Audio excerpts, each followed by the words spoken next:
Hola y bienvenidos. Hay historias que de verdad parecen sacadas de un guión, de esas que nos recuerdan que la vocación es. Así es. Y hoy vamos a meternos de lleno en una de ellas. Una historia fascinante. La trayectoria de Celeste Rodas. Ella es una comunicadora, periodista y productora guatemalteca que desde Miami ha construido una carrera impresionante. Y no en cualquier lugar. Está en el corazón de una de las cadenas informativas más grandes del mundo hispano. Noticias Telemundo. Exacto. Y la razón por la que su historia resuena tanto ahora mismo es un logro monumental. En diciembre de 2025, ella y su equipo recibieron el prestigioso premio periodístico Walter Cronkite. Que para que la gente lo dimensione, el premio Cronkite en el periodismo de Estados Unidos es como un Oscar en el cine. Totalmente. Se otorga a la excelencia, a la ética, al periodismo que de verdad marca una diferencia. No es cualquier cosa. Y el premio fue por el especial 100 días de Trump, un análisis muy profundo que realizó con el presentador Julio Vaquero y, todo el equipo de producción. Así que la misión de hoy es clara, ¿no? Clarísima.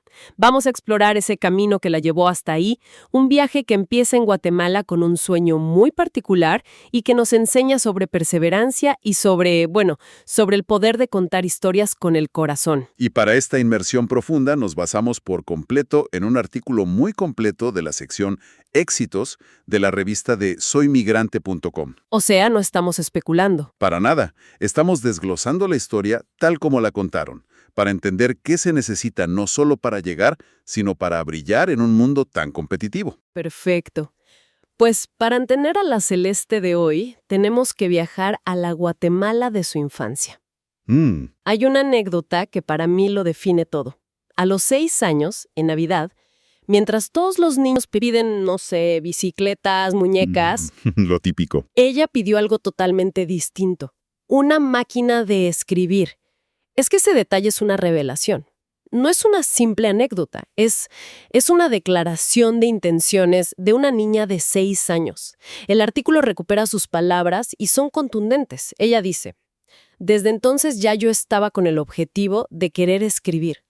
Es que eso te habla de una vocación casi innata, no de un capricho. Era el primer latido de lo que marcaría toda su vida. Y esa semilla, no cayó en tierra estéril. Creció en un ambiente donde las palabras, las historias... Eran el pan de cada día, ¿no? Exacto. Su abuelo, Héctor Ovidio Rodas López, no era una figura cualquiera. Era un poeta distinguido en Guatemala, galardonado con la Orden del Quetzal. Y es importante detenernos ahí. La Orden del Quetzal es la máxima condecoración que otorga el gobierno de Guatemala. Es el reconocimiento más alto. O sea, en sus venas corre la herencia de una eminencia cultural. Pero lo fascinante es cómo esa herencia era algo vivo. Ella cuenta que sus padres eran lectores incansables. Hay una frase suya en el artículo que lo resume de una forma preciosa. Dice, mi papá siempre me leía los poemas de él y mi mamá siempre contaba historias. Es la combinación perfecta. Por un lado, la poesía, la estructura, la belleza del lenguaje. Y por otro, la narrativa, el arte de atrapar con un relato. Creció envuelta en ese universo. Su destino, parecía escrito. Parecía, pero el camino nunca es tan fácil.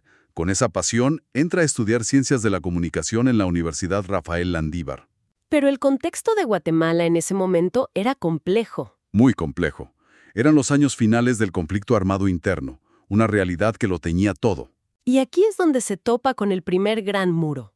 Uno de sus profesores, en una conversación que fue un punto de quiebre, le dio un baño de realidad brutal.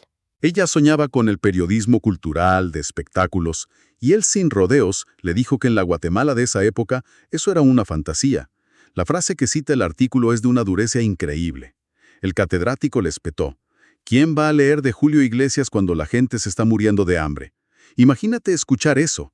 Es una frase que te puede hundir o te puede despertar. Te obliga a confrontar tus sueños con la realidad más cruda. Para muchos, hubiera sido el final del camino. Pero aquí es donde la historia de Celeste se vuelve extraordinaria.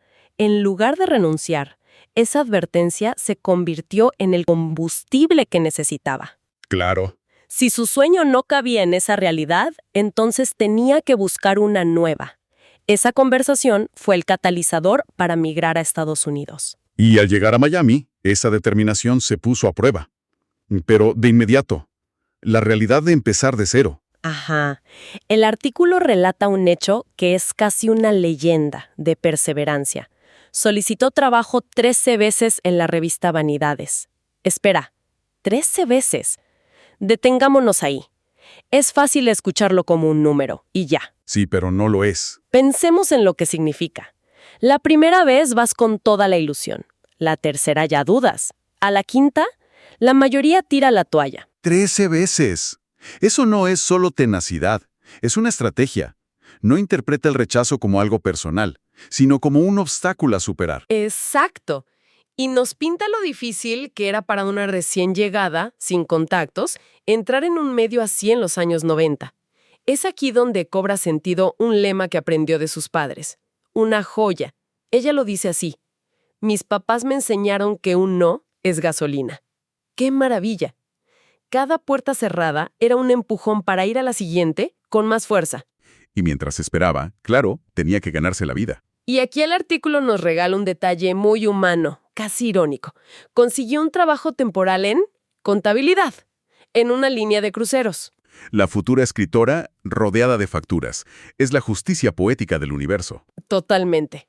Ella misma cuenta que se acordó de su profesor de matemáticas, a quien le había jurado que los números no le servirían para nada. Me imagino la escena. ¿Y qué le decía el profesor? Pues parece que era un hombre sabio. Siempre le respondía lo mismo. Todo sirve en la vida. Y ahí estaba ella, años después, en otro país, haciendo cuentas y dándose cuenta de esa profunda verdad. Es un recordatorio increíble. Ninguna experiencia es en vano. Finalmente, después de tanta gasolina de los noes, llegó el sí. En los 90 logra entrar en ese mundo que había soñado. Y no por la puerta de atrás. Para nada. Empezó a entrevistar a los más grandes. Shakira, Ricky Martin, Eros Ramazzotti. E incluso a ese mismo Julio Iglesias que su profesor usó como ejemplo de lo irrelevante. Qué vuelta le dio a la vida. Pero es fundamental entender cómo abordaba ella este trabajo. No le interesaba el chisme. Para nada.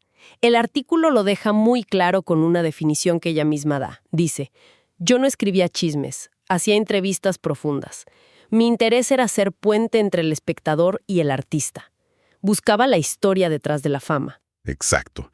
Y uno pensaría que al llegar a esa cima, la misión estaba cumplida. Pero no, ese fue solo el final de un capítulo. Porque después de alcanzarlo, ella misma provocó un giro de 180 grados en su carrera. Este es un momento de una integridad profesional que impresiona. Con el auge del reggaetón, a principios de los 2000, ella sintió un choque. Las letras, el contenido, iban en contra de sus valores más profundos. Y se enfrentó a una encrucijada. O te adaptas a la nueva ola, o te mantienes fiel a ti misma. Y eligió el camino más difícil. Decidió reorientar por completo su carrera. Dejó el mundo del espectáculo para enfocarse en lo social y sobre todo en el mundo migratorio. Es un salto al vacío. De un nicho que dominaba a un terreno mucho más complejo. Es un cambio de protagonistas radical. Y la forma en que ella lo describe lo dice todo. Pasó de entrevistar a estrellas a contar las historias de quienes ella llama verdaderos héroes. Los migrantes que lo arriesgan todo, las familias separadas, la gente anónima que ayuda a los demás. Ese nuevo camino es el que la lleva a su posición actual. En 2023 se une a Noticias Telemundo. Y ahí, su trabajo como productora es el de una arquitecta de la noticia. Una labor invisible, pero crucial, que es casi un manifiesto. A ver. Dar información verificada, en orientar, aportar rigor, responsabilidad y humanidad. Esa última palabra es clave, humanidad. No se trata solo de reportar hechos, se trata de transmitir su impacto humano. Y esa filosofía es la que termina siendo reconocida. Claro, el premio Walter Cronkite no es casualidad, pero no es el único. A nivel interno, en Telemundo también recibió un premio muy personal, diría yo. El Premio Corazón de Telemundo. Y el nombre no es marketing. Se otorga a quienes van la milla extra y ponen el corazón en su trabajo. Es el aplauso de tus propios colegas. El reconocimiento a esa misma pasión que la llevó a pedir una máquina de escribir. Y esa capacidad se pone a prueba en momentos de máxima tensión. El artículo menciona, por ejemplo, su participación en la cobertura sobre la captura de Nicolás Maduro. Informar con precisión milimétrica bajo una presión inmensa. Exacto. Pero hemos hablado mucho de lo profesional. Y el artículo también nos deja ver su lado más personal como migrante. Y eso es lo que le da una autoridad y una empatía inmensas para contar las historias que ahora cuenta. No habla de oídas. Esa es una perspectiva clave. Su trabajo no viene de la observación distante. Ella vivió en carne propia la angustia del proceso. El texto narra que hubo un periodo de 5 años en los que no pudo regresar a Guatemala mientras regularizaba su situación. 5 años. Sin poder ver a su familia. Sin poder volver a su tierra. Es una eternidad. Ella misma describe ese tiempo con unas palabras que lo dicen todo. Es una sensación de zozobra, de incertidumbre, de ansiedad. Es esa angustia constante de vivir en un limbo.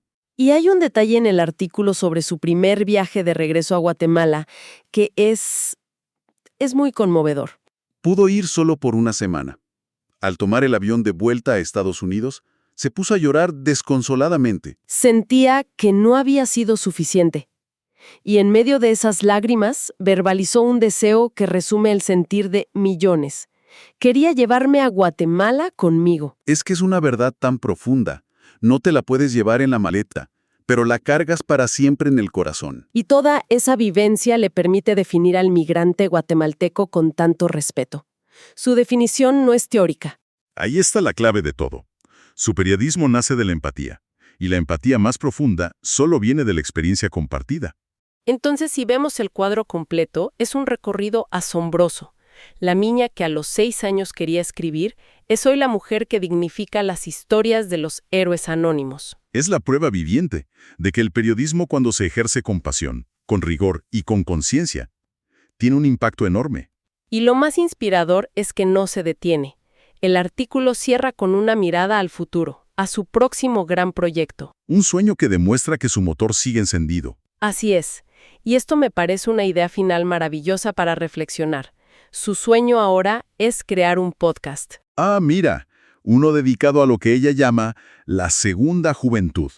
Y está basado en una convicción muy poderosa que comparte, que las personas no somos desechables, evolucionamos y siempre tenemos algo más que dar a toda edad. ¡Qué gran mensaje! Es una declaración de que siempre hay una nueva historia que contar, empezando por la nuestra. Exactamente. Gracias por acompañarnos. Y gracias a Celeste Rodas por ponerle el corazón a cada historia, tal como nos lo ha contado este artículo de la sección Éxitos de la revista de soymigrante.com, en donde reconocemos los talentos y caminos de los migrantes guatemaltecos.